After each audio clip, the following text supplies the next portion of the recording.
आज की पोस्ट दिनेश श्रीनर जी की है। पोस्ट का शीर्षक है वक्त ने किया क्या हंसी सितम।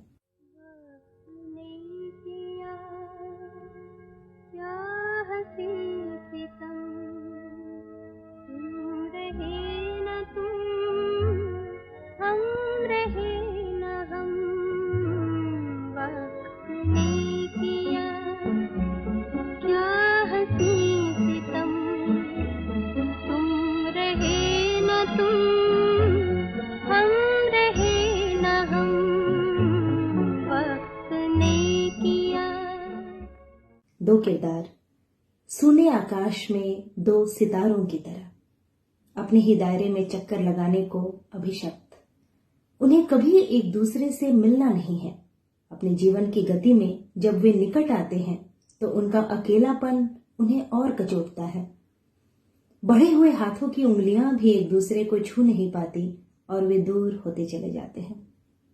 वीके मूर्ति का कैमरा पूरे गीत में इसी नजदीकी और दूरी का खेला रचता है।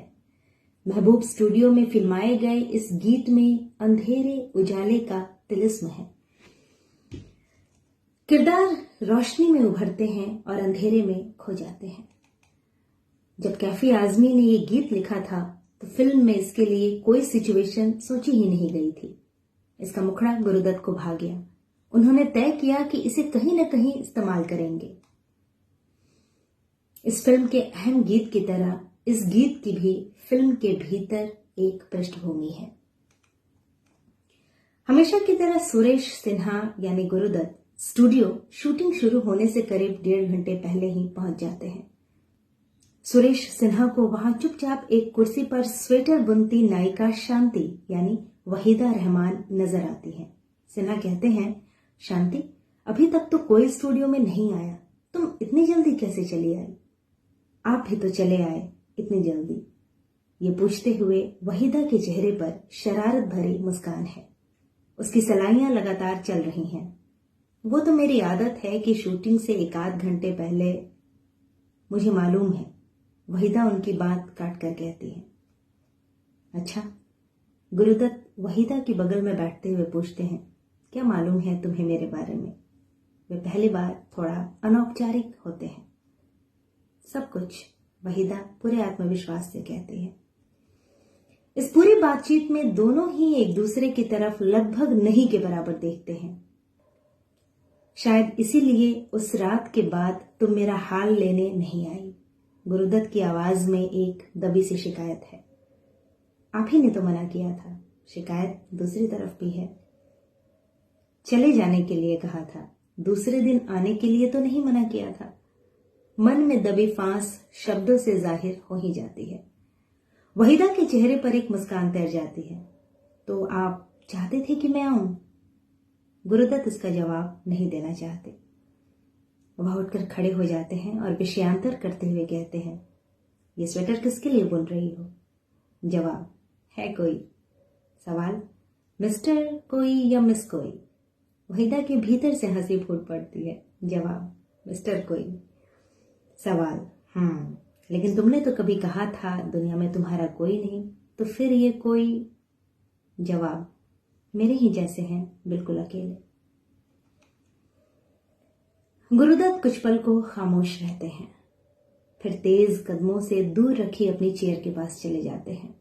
पाइप सुलगाने की कोशिश करते हैं, मगर एक हाथ में प्लास्टर है। वहीदा भाग कर जाती हैं और माचिस से उनका पाइप सुलगा देती है। इतनी देर में पहली बार वहीदा गुरुदत्त से सीधे आंख मिलाकर उन्हें देखती हैं। गुरुदत्त आगे बढ़ जाते हैं। वहीदा की तरफ उनकी पीठ है। शांति, तुम शायद नहीं जानती कि मैं मुद्दत से बाल बच्चेदार हूं। मैं जानती हूं, उधर से जवाब आता है। वो हैरान होकर पलटते हैं और पियानो और बांसुरी के बहुत ही धीमे सुरों के साथ गीत का इंट्रो आरंभ होता है। इस मैं जानती हूं की अनुगूंज पूरे गीत में फैल जाती है।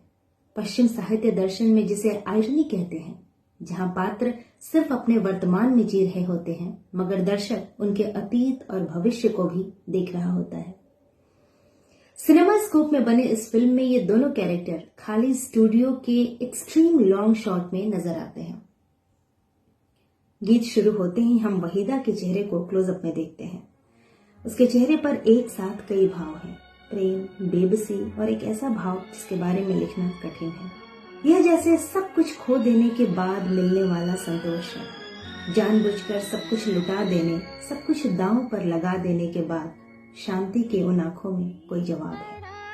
किसी सवाल की प्रत्याशा में वह सवाल सुरेश सिन्हा की तरफ से उठना है, मगर क्या वह सवाल पूछेंगे, क्यों तुमने अपना प्रेम ऐसी जगह दांव पर लगाया जहां से कुछ मिलना नहीं है। बेकरार दिल इस तरह मिले जिस तरह कभी हम जुदा न थे। तुम भी खो गए, हम भी खो गए, एक राह पर चल के 2 कदम। इस पूरे अंतरे में कैमरा बारी बारी से उन दोनों के चेहरों पर जूम इन और जूम आउट होता रहता है। अपने पात्रों के चेहरे पर जूम इन गुरुदत्त की प्रियशाली रही है। शायद इस तरह वे अपने दर्शकों को किरदारों के मन के भीतर चलने वाले उथल पुथल तक पहुंचाना चाहते थे। स्टूडियो की छत से रोशनी गिर रही है, इसके लिए वीके मूर्ति ने शीशे लगाकर सूरज की रोशनी को रिफ्लेक्ट किया था। ये रोशनी और अंधेरा उन दोनों किरदारों के बीच एक अदृश्य सा पर्दा रच देता है, जहां वे करीब होकर भी एक दूसरे से दूर नजर आते हैं। इन सबके बीच वायलिन और सेलो पर तैरती गीता दत्त की आवाज इतनी मंथर गति से उभरती है कि लगता है उन दोनों किरदारों के अतीत से कोई हवा बह चली है, जिनसे एक अनिश्चित भविष्य हौले हौले कांपने लगा है। जाएंगे कहाँ सूझता नहीं, चल पड़े मगर रास्ता नहीं। जाएंगे कहाँ सूझता नहीं, चल पड़े मगर रास्ता नहीं। क्या तलाश है कुछ पता नहीं, बुन रहे हैं दिल ख्वाब दम बदम। ये गीत एक अधूरे प्रेम की और कई अधूरी जिंदगियों की त्रासद कथा है। किसे पता था कि कैफी यूं ही बिना सिचुएशन के कुछ लिख देंगे और ये शब्द इस फिल्म के सबसे यादगार गीतों में ढल जाएंगे। किसे पता था कि ये फिल्म ही नहीं, गुरुदत्त के जीवन की हकीकत को भी बयां कर बैठेंगे। कागज के फूल के निर्देशक दरअसल गुरुदत्त के जीवन का ही प्रतिबिंब थे। निर्देशन का वही अंदाज था, वही जिदें थीं। फिल्म के नायक की तरह गुरुदत्त भी अपनी निजी जिंदगी में तनाव और हताशा के दौर से गुजर रहे थे। किसे पता था कि फिल्म असफल होगी और वास्तविक जीवन में वही कहानी दोहराई जाएगी जो फिल्म के नायक पर बीती। वे शराब में डूबते चले गए। गुरुदत्त और वहीदा का 7 साल पुराना कॉन्ट्रैक्ट खत्म हो गया। वैवाहिक जीवन में गीता दत्त के साथ तनाव अपने चरम पर था और वहीदा रहमान से अलग होने के 1 साल बाद गुरुदत्त की नींद की ज्यादा गोलियां खाने से मौत हो गई। शायद तीनों ही प्रेम करते थे, मगर आसमान के सितारों की तरह अलग अलग पथ पर चलना और खो जाना ही उनकी मजबूरी थी। तुम भी खो गए, हम भी खो गए, एक राह पर चल के 2 कदम। वक्त ने किया क्या हंसी सितम, तुम रहे न तुम, हम रहे न हम।